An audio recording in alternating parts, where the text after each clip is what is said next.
Pernikahan dini sangat berkaitan dengan putus sekolah, keterbatasan ekonomi, bahkan kekerasan dalam rumah tangga. Banyak pasangan muda yang akhirnya kewalahan saat realita pernikahan nggak sesuai dengan ekspektasi. Karena menikah itu bukan akhir dari cerita cinta, tapi awal perjuangan.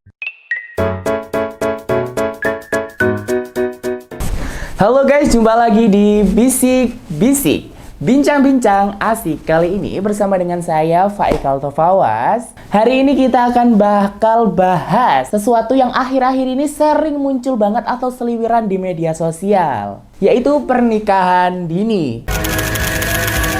Kasus pernikahan anak masih tinggi memasuki 3 tahun pandemi COVID-19. Ya, data dispensasi pernikahan anak di Indonesia sangat. Sementara itu di Blitar, Jawa Timur, permohonan pernikahan anak usia dini meningkat 100% hingga bulan Mei 2023 tercatat sudah ada 128 anak. Mulai dari video TikTok pasangan muda yang menikah di usia belasan tahun, sampai cuplikan pernikahan dengan caption cinta tak pandang usia. Tapi, apakah semuanya semanis itu? Jujur ya, setiap kali lihat konten pasangan muda yang menikah, campur aduk rasanya. Di satu sisi, mungkin terlihat menggemaskan, romantis, dan penuh dengan harapan. Tapi di sisi lain, kita juga harus bertanya, apakah mereka benar-benar siap? Ingat, pernikahan itu bukan cuma soal baju pengantin, make up glowing, atau undangan digital yang estetik. Pernikahan itu adalah komitmen seumur hidup.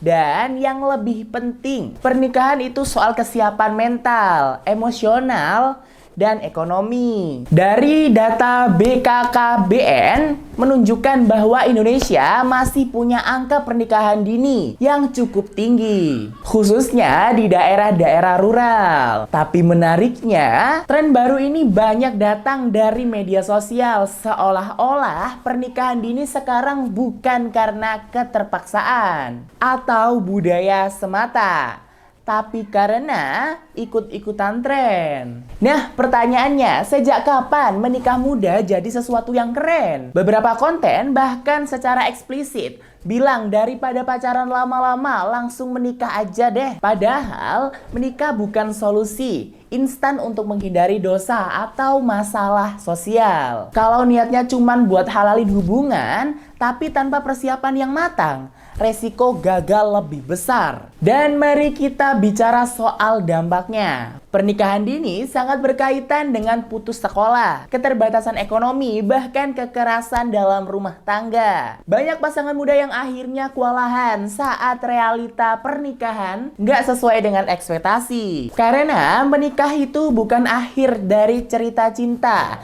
tapi awal perjuangan. Anak perempuan yang menikah dini juga beresiko tinggi menghadapi komplikasi kehamilan. Sementara anak laki-laki, tekanan menjadi kepala keluarga di usia muda bisa membuat mereka stres, bahkan kehilangan arah. Kita nggak menyalahkan semua pasangan muda yang menikah ya. Ada juga yang mungkin memang sudah siap dan menjalani dengan baik. Tapi yang jadi masalah adalah ketika media sosial membungkus pernikahan dini dengan estetika tanpa edukasi. Kita terlalu fokus pada visual tanpa mengenali apa yang ada di balik layar.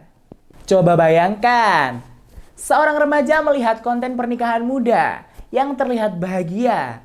Dia bisa merasa tertarik, iri, lalu berpikir, kayaknya aku juga bisa deh. Tapi apakah dia tahu realita yang akan dihadapinya? Sebagai generasi digital, kita punya tanggung jawab untuk menyerap informasi, bukan hanya ikuti arus. Kalau memang ingin menikah muda, pastikan itu keputusan yang matang, bukan tekanan influsif karena tekanan sosial atau juga tren. Nah, penting banget untuk mengobrol dengan orang tua, ikut bimbingan pranikah, dan memahami konsekuensinya. Karena menikah itu bukan cuma soal cinta, tapi soal kesiapan menjadi dewasa sepenuhnya. Jadi, buat kamu yang lagi galau, milih nikah muda atau tunggu mapan? Jawabannya cuma satu. Kenali dirimu, ukur kemampuanmu, dan jangan biarkan media sosial jadi kompas kehidupanmu. Itu dulu episode kita hari ini. Jika kalian punya cerita atau pengalaman, bisa bantu komen di kolom komentar. Nah, jangan lupa like, komen, dan subscribe. Sampai jumpa di episode selanjutnya. Bye-bye.